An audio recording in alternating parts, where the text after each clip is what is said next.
नोम काम यवनान के काम धंधा नोम काम यवनान के।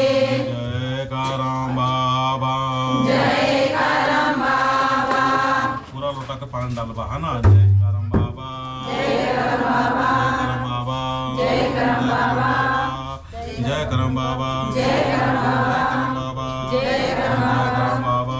जय करम बाबा जय करम बाबा। अपन करम बाबा से नाम तन से मन से विचार से भाव से बहुत शुद्धता पूर्वक से हमने प्रार्थना करबे और कहबे कि हे करम बाबा सात लोटा में गने हैं पूजा न करता में महा एड़पानो परिवार नो धान दौलत से लबालब के सीखे धान दौलत के बढ़तरन के जो भी काम धंधा नन और भी चीज निर्माण सफल नन के।